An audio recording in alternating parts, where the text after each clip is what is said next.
G'day and welcome back to the Not So Weekly news from RC Model Reviews for another Not So Week. And well, yeah, I've got a few things to talk about this time. Got my notes here, because I'm old and I forget, as you all know. Right, some fixed wing reviews coming up. I've got the FMS SuprEZ trainer because, as people know, I like the AXN as a trainer. It's great. There's very little to break on it, so it's really good for people who are learning to fly. Now, FMS have the SuprEZ, and it has some benefits over the AXN because it's got wheels, got big cartoony wheels, which means that you can learn to take off and land with it, which is not something you can easily do with the AXN until you get a bit of skill up. So I've put that together, and I've actually done part 2 of the review. Part 1 will be coming up shortly. Yes, I'm going to do part 2 before part 1. So all those people who bitch and moan when I do a part 1 and go, oh, you'll never see part 2. Well, tough. You're going to see part 2 first. How's that grab you? Anyway, the great thing about this little model, and I'm quite impressed with it, just to give you a bit of a heads up, the total weight is 1.2 meters. The total weight is only 20 ounces or 608 grams, including the flight battery. It's so light. No, do not listen to this man. He doesn't know what he's talking about. He tried to weigh it on carpet, and carpet affects the scale. So now I've got it on a concrete floor, and it's 991 grams. But that's still incredibly light for a model of this size. But I flew it in really strong winds in it, handled it perfectly. So I'm kind of impressed with the FMS SuprEZ trainer. I bought that from FMS Models directly, but I also ordered one actually 3 days earlier from Banggood. Now the one from FMS Models, it arrived a couple of days ago. The one from Banggood, still coming. And it cost me $5 more, including shipping, to get it from FMS Models. So I guess the lesson there is, if you want it quickly and you're willing to spend an extra $5, go to FMS Models. They ship a hell of a lot quicker. I've also got the Cloud Surfer from HobbyKing. Now they've sent this to me for review. It's big, like a giant AXN with a T-tail. It's designed for FPV. It's got a clear perspex or clear polycarb dome in the front, which supposedly is a great place to mount your action camera. My experience with those in the past is you get a lot of reflection and they scratch easily, so I'm not a great fan of them, but we'll see how the whole airframe shapes up and how it works. I've read a few reviews, seem to be pros and cons, so we'll give it the RC Model Reviews scrutiny and critical eye. We'll see how it pans out. Now, also coming up in fixed wing, look, see these fixed wing reviews? All you people have been bitching about the mini quads. Well, coming up also we've got the when it gets here, because you saw my video about the box I got with the missing mug, which wasn't really in there in the first place, and probably a bit of a cock up in the translation front. TBRC Wings are sending me one of their wings, which would be great because I've had a lot of fun with my little bonsai flying FPV, so I'm looking forward to something a bit bigger. And I did have a Caparina, remember? Who was it? TBS sent me the Caparina, and I flew that, and it's a good model, but I never really got the time to fly it very well, so I've given it to someone else to fly, and they're actually having a lot of fun with it, so I might do a follow-up on that at some time in the future. Now, another review coming up, the HobbyKing 5.8 gigahertz scanning receiver. This is a nifty little device. If you've got one of those Quanum FPV video visors, then you're probably using an RC308 or something similar, and you've got to step through the channels. The new one from HobbyKing, or Quanum, the scanning receiver, does the scanning automatically. Hold the button down, scans, finds the channel you're on, unless there's 4 or 5 other people flying, which it'll find their channels. And it looks pretty good on the bench. So I haven't tested it in the air yet, but I'll give you a rundown on that in a review coming up very shortly. Now, I saw that X-Hover, Daniel from X-Hover, he's got a new MXP out. And you know, I love my MXP 230. It's one of my favorite mini quads. He's got an MXP 210, which looks like it'll be a lot faster. It's narrower in the body. As I said, the MXP 230 isn't the fastest mini quad on the market. It's certainly probably the toughest, but it's not the fastest. This new T210 could be a hell of a lot faster, and it seems to retain the ruggedness. But he says he's sending you one for review, so we will put it through its paces when it gets here.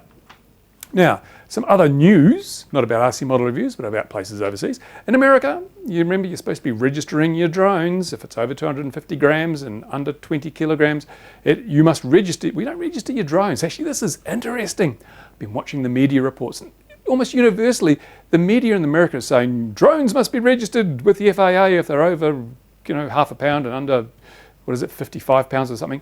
Well, that's a load of rubbish. You don't have to register your drones. You have to register yourself, right? So, if you have aircraft, any kind of flying model that's over half a pound and less than 55 pounds, you've got to register yourself with the FAA. And I've done a video, a rant on that on my other XJet channel. You can go and see that if you like. I don't think it's going to be totally effective. then the AMA in America has said, don't register yet because we're not happy with this. In fact, you're already registered with us, so why do you have to register with the FAA as well? They're going to be hopefully coming up with a way to ensure that FAA or AMA members don't have to go through that registration process. And I see one individual chappie who is actually a lawyer or something, has sued the FAA over this and said, you shall not make me register myself because I'm flying models and they're protected under the particular part of the regulations that say the FAA may pass no rules concerning models. So, interesting times in America. Brings me to one important thing though. If you believe that the FAA has the power to regulate models, which a lot of people don't, but we've yet to find out through the courts, then FPV in America is illegal because the pilot must have the model in line of sight at all times, which can be interpreted to say that as soon as you put your video glasses on, you're breaking the regulations because you can't see the model directly. And it says you may not use aids such as binoculars or cameras and things. So it really does sound like the FAA believe that FPV is illegal, which is interesting because Banggood, they're supposed to be sending me a FPV monocular. What's a monocular? Well, it's half a set of FPV goggles. It's just a little screen that you clip onto your glasses, or it's got suction cups, hook it onto your glasses so that your left eye can see what the camera sees while your right eye can see the model. Now, I don't think we'll see much mini quad racing with these because it would be quite disconcerting. But for people who are flying multirotors, like for doing photography, video stuff, and still photos, it would enable you to keep an eye on the model while also framing up your pictures. It could be quite a really good little product. It's about $80, I think. So I'm really going to look forward to having a look at that and telling you what I think of it. What else have we got? Oh, there's probably going to be a lot of interest now in sub 250 gram models that weigh less than half a pound, because if all your models are under half a pound, you don't have to register. You can fly under the radar, which is a good thing in many cases. So it's going to be interesting. However, a lot of people have said, oh, there's going to be a massive boom in the development of sub 250 gram models. I personally don't think there'll be that much activity, because if you have a single model, if any of your models weigh more than half a pound, you're going to have to register yourself. So I don't see many people throwing out all their 251 gram and higher models just so they can stay unregistered. I think most people are going to keep some of the bigger models, so they're still going to have to register. It's not going to avoid that problem. Right, what else?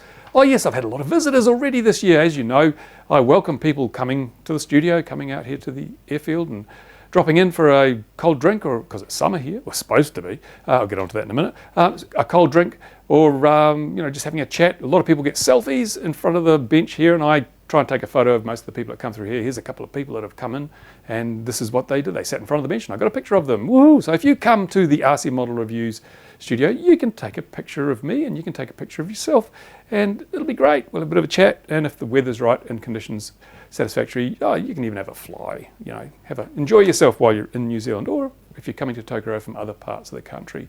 Time for some fun.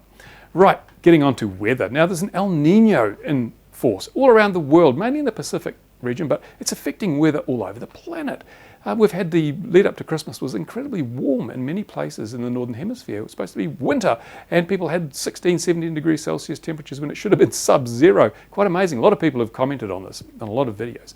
Down here in the Southern Hemisphere, well, we've had a really odd summer so far. We get a day when it's lovely and hot, usually a bit of wind though, lovely warm day. Next day, it rains heavily. I was going to say pisses down, but you can't say that on YouTube. It rains heavily, and we're stuck inside. Yesterday was a lovely, lovely fine day. Bit of wind. Day before, it bucketed down. We had heaps and heaps of rain.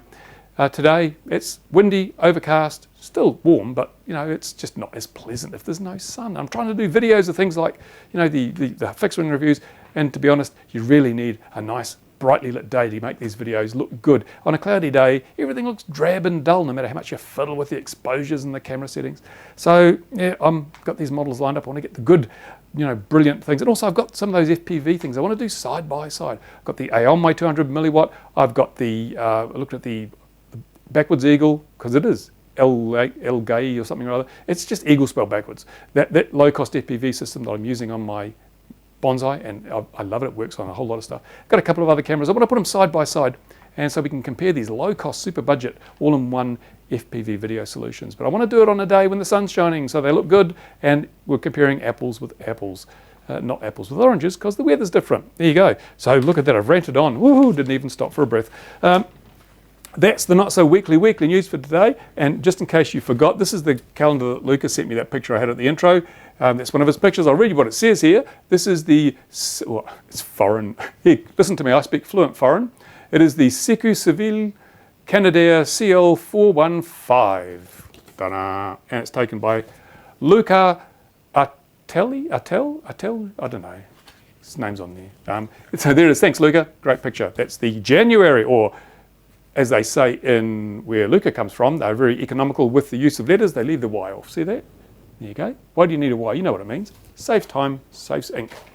There you go. Thanks for watching, guys. I've really got to get back to it now. The bench, as you can see, is a total mess because I'm doing so many builds right now to get these videos out for you.